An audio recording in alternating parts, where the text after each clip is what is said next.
Hello guys, in today's video I'm going to teach you Factorising 1.3. So this is leading on from GCSE, but we might see some slightly more challenging questions from GCSE, so I'm basically going to talk you through them.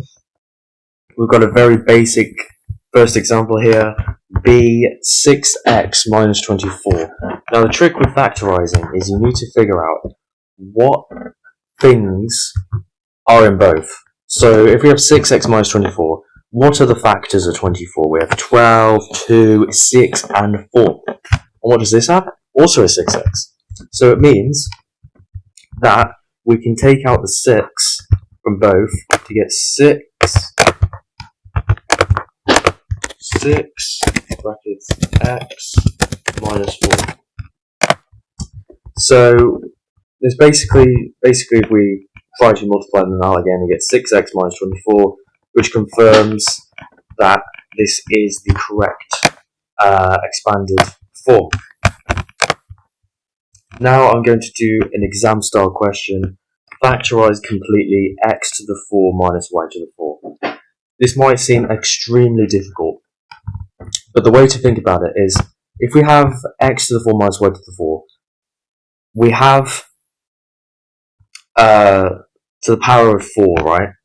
Now 4, what is that? That's, how can we get x to the 4? Well, we can do x to the x squared.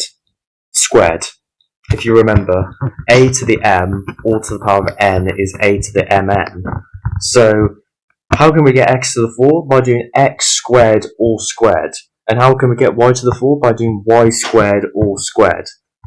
So another way to get that would be trying to put it in some kind of bracket like this. If we did x squared minus y squared and x squared plus y squared, we can see x to the 4 plus x squared y squared minus y squared x squared minus y to the 4, we get exactly this. And this is difference of two squares. So basically, if you see a minus and you've got x to the 4 minus y to the 4, which can be, if you think about it, x to the 4 can be x squared all squared, right? That's another way to get x to the 4. It's probably going to be a difference of two squares.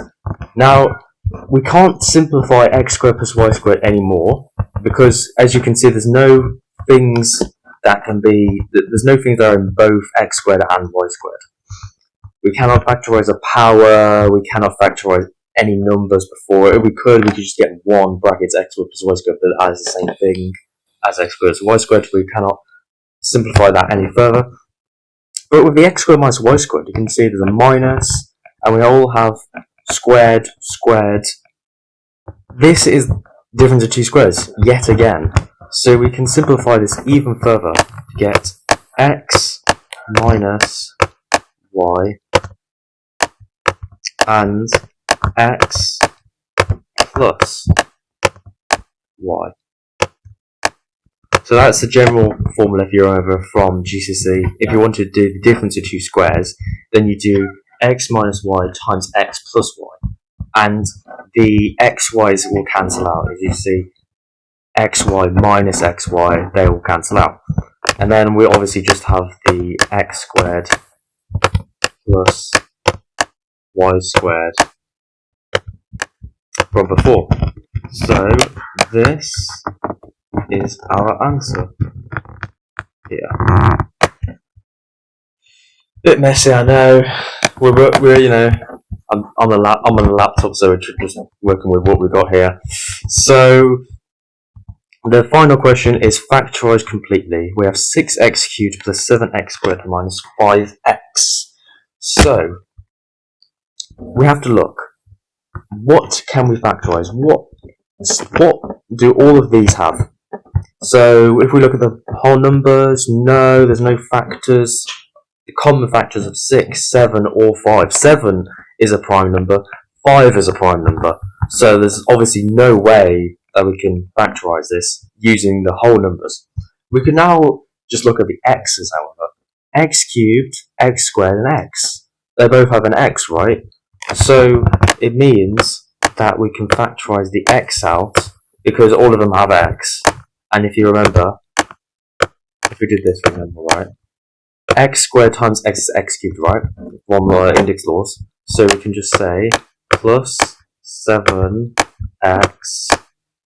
minus 5. There we go. So you can see here, all of these will multiply to that. But we're not finished yet because we have a quadratic inside here. And we can factorize this.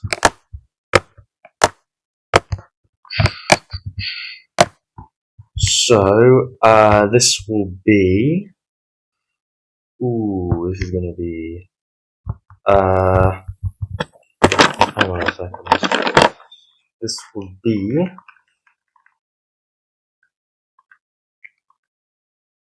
2x minus 1 and 3x